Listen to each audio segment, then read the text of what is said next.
Aujourd'hui, petite vidéo sur le tour du poteau, donc en direct des escaliers. C'était le seul endroit de l'appartement qui résonnait pas trop, donc c'était soit ça, soit les toilettes, donc voilà. Et il risque aussi d'avoir un peu de reflet de lunettes, mais bon, j'essaierai de camoufler ça avec quelques petites animations. Donc mon expérience sur le tour du poteau, comment ça s'est passé? Eh ben, je vais vous le dire.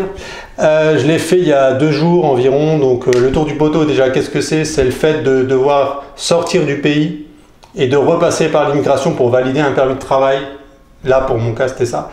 Donc moi, j'ai eu le droit à un PTO, un permis de travail ouvert, en tant que conjoint de fait d'un travailleur qualifié de catégorie A, B ou 0 ou O. Comme ma conjointe Eve, que vous avez pu voir dans d'autres vidéos, et infirmière, j'avais donc droit à ce genre de permis. Pour les autres catégories, je ne sais pas du tout si une personne a le droit en tant que conjoint, mais je ne suis pas sûr.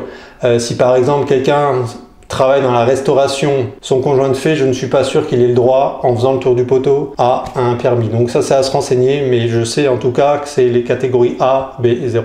Donc moi, je suis allé à la douane de Saint-Bernard-de-la-Colle, donc qui est au sud de Montréal.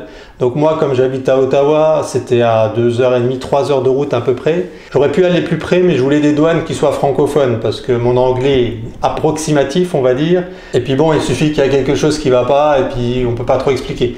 Voilà, j'ai choisi cette frontière pour ça, mais si vous êtes complètement anglophone, vous pouvez aller quelque part d'autre. Il y en a d'autres qui sont beaucoup plus proches. Après, si vous êtes à Montréal, généralement, les gens ils vont à celle-là parce que c'est la plus proche. Je crois que c'est à 1 demi-heure de Montréal, même pas. Donc voilà, je suis passé par là. Donc en fait, comment ça s'est passé?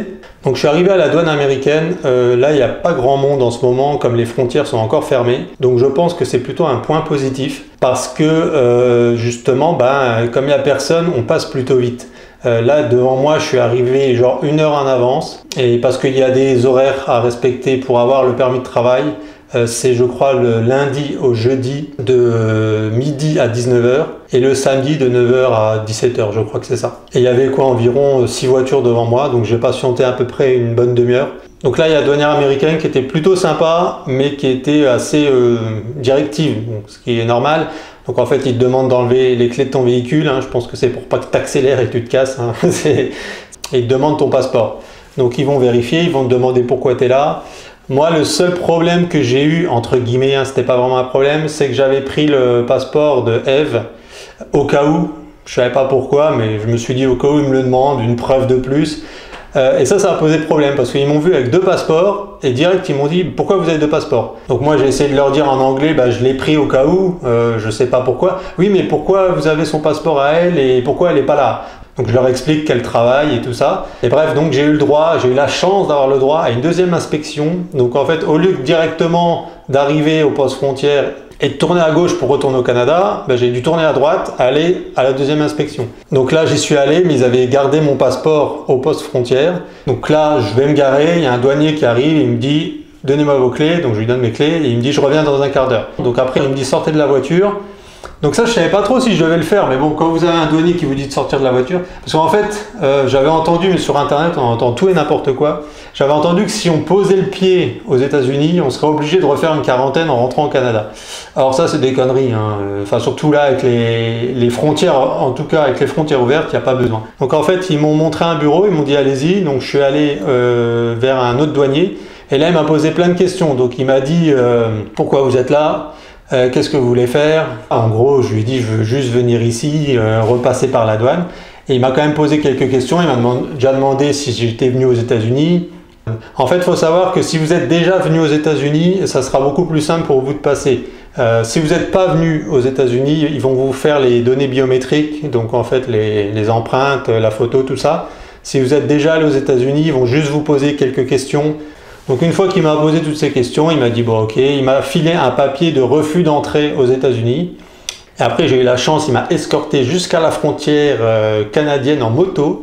Non, c'est pas vrai, il était en petit caddie de golf, mais il m'a quand même escorté. Ça, j'ai trouvé vraiment cool le fait qu'à chaque fois, il te laisse pas tomber, dans le sens où il t'accompagne à ta voiture. Après, je pense que c'est le fait aussi de s'assurer que tu ne te barres pas de l'autre côté, hein. Donc ça déstresse un peu, surtout quand tu es tout seul, parce que il te montre vraiment le chemin à suivre. Donc après, bah voilà, je suis arrivé au poste frontière canadien, donc pareil, hein, qui ressemble à un petit péage. Là, c'était francophone, beaucoup plus simple aussi pour parler, et très sympa. Voilà, il me dit, ah, c'est pour faire le tour du poteau. Je fais, bah ouais. Donc il me signe un papier, il me montre exactement où aller. Il me dit, il faut aller au bureau B3 ou B2. Voilà, tu te gares là, et tu attends, ça ouvre à midi. Donc là, il devait être 11h45, hein, j'étais pile poil dans le timing. Je rentre dans le bureau et là, un petit douanier vraiment très sympa. Voilà, ça change tout. En fait, quand vous avez des personnes qui sont sympathiques et compétentes, ça vous change la vie, mais un truc de fou. Déjà, ça te déstresse direct parce que malgré que tu sais que tu as tous les papiers, que tu as tout ce qu'il faut, tu as toujours un doute qu'il te manque quelque chose. Tu vois, c'est fou, hein, mais tu te dis, est-ce que je vais vraiment avoir mon permis? Parce que ici, avoir un permis de travail, c'est quand même vital. C'est surtout quand tu viens d'avoir un appartement. Il suffit qu'il y ait un truc qui ne va pas, puis ça peut te ruiner ton immigration. Mais bon, en tout cas là, ben, j'arrive au bureau. Ça s'est super bien passé. Le douanier, il me dit, tu viens pourquoi? Ben, je dis, ben voilà, ma conjointe, elle travaille en tant qu'infirmière. Ah oui, donc tu viens pour un PTO de conjoint de fait de travailleur qualifié. Je fais oui, exactement, c'est ça. Donc les papiers que j'ai dû fournir, c'est déjà toutes les preuves de conjoint de fait. Donc le fait de prouver que je suis bien avec ma compagne depuis au moins plus d'1 an et encore maintenant. Donc en fait, notre ancien bail, la déclaration du nom de fait, donc ça c'est le plus important, vous pouvez la trouver sur internet. Je crois que c'est la déclaration IMM 5409. Je crois pas parce que je viens de regarder en fait.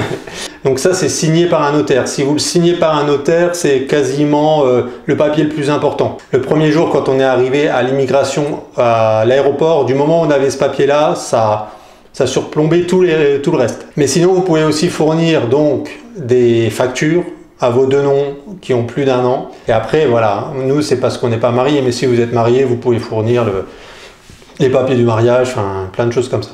Et j'ai aussi donné les papiers récents, donc le bail commun actuel, quelques factures qu'on a déjà, comme l'assurance de la voiture, même le contrat de voiture, j'ai donné ça. Je ne pense pas qu'ils aient regardé, mais j'ai quand même fourni ça.